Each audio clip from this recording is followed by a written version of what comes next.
Muchas generaciones de profetas previeron que Noé sería el profeta de los días en que la tierra sería purificada por un diluvio. Noé fue ordenado al sacerdocio mayor cuando tenía 10 años por su abuelo Matusalén. Y él, al igual que Enoc, se convirtió en un predicador de rectitud.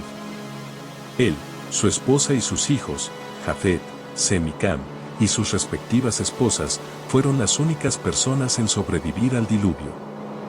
Noé posee las llaves de su dispensación y sigue a Adán en lo que concierne a autoridad. Noé es el ángel Gabriel, el cual se le apareció a Zacarías para anunciar que sería el padre de Juan el Bautista y a María para anunciarle que sería la madre de Jesucristo. Noé también tiene el llamamiento de un Elías, que significa alguien que prepara o restaura. En sus varias apariciones, Noé ha actuado en ambas funciones. Consideren los largos años de esfuerzo misional de Noé y las prédicas de todos los profetas antiguos. A cada uno, en su época, se le mandó llevar el mensaje del Evangelio a los hijos de los hombres y exhortarlos al arrepentimiento como único medio de escapar de los juicios inminentes. En Génesis 6 versículo 6, que dice, «Y se arrepintió Jehová de haber hecho hombre en la tierra, y le dolió en su corazón». La palabra hebrea que se utiliza en esa frase, que se tradujo como arrepintió en la Biblia, es nacham, que literalmente significa suspirar, respirar con fuerza, sentir pena, sentir compasión. La palabra hebrea de la que se tradujo arca quiere decir caja o baúl. Solamente aparece más adelante en la Biblia cuando se habla del canasto impermeable en el cual se encontró a Moisés flotando en el agua del Nilo, una similitud bastante interesante. El arca era grande, diseñada no para navegar, sino para flotar.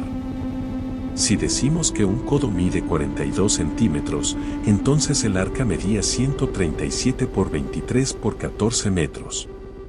¿Cómo pudo haberse sumergido por completo el globo terráqueo?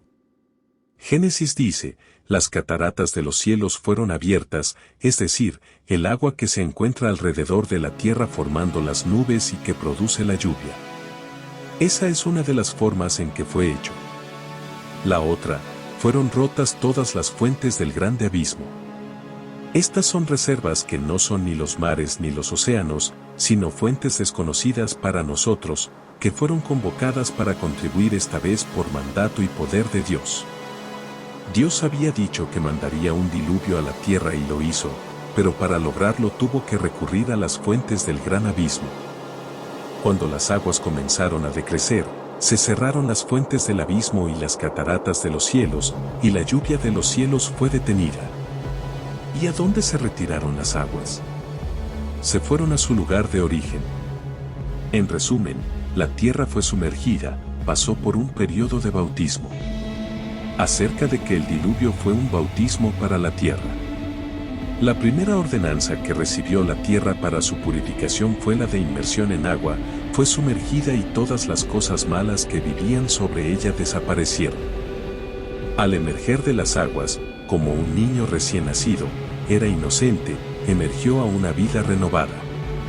Nació por segunda vez del vientre de las grandes aguas, un nuevo mundo formado de las ruinas del viejo mundo, y revestido con toda la inocencia de su primera creación. La tierra, en su condición presente, no es una habitación adecuada para los santos, pero obedece las leyes de su creación, ha sido bautizada con agua y será bautizada con fuego y con el Espíritu Santo, y más adelante será preparada para que sobre ella puedan vivir los fieles. La gente antidiluviana no solo era muy malvada, sino que, teniendo el poder de propagar su especie, transmitían a sus hijos su naturaleza y deseos diabólicos, y los criaban, permitiéndoles que participaran en sus abominables costumbres. Y los espíritus que vivían en los mundos eternos sabían estas cosas, y sabían que si nacían de esos padres tendrían que sufrir una cantidad enorme de problemas que los llevaría al pecado y a la miseria. Por supuesto, los antidiluvianos rechazaron las amonestaciones de Noé, el siervo de Dios, que éste había enviado, y como consecuencia hizo llover torrencialmente por 40 días y 40 noches, todo se inundó, y como no había ningún lugar en el cual pudieran refugiarse, todos se ahogaron excepto las 8 personas que obedecieron el mensaje. Algunos dicen, ¿es justo que Dios exterminara a tanta gente? ¿Es compatible con la misericordia divina?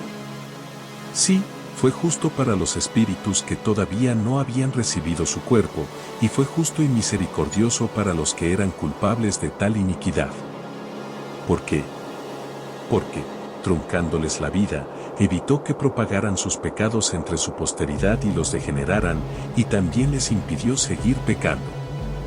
Biblia dice que el arca quedó en el monte Ararat, pero no se especifica dónde quedaba este punto geográfico. La tradición dice que es una montaña que se encuentra al noroeste de Turquía, cerca de la frontera con Rusia.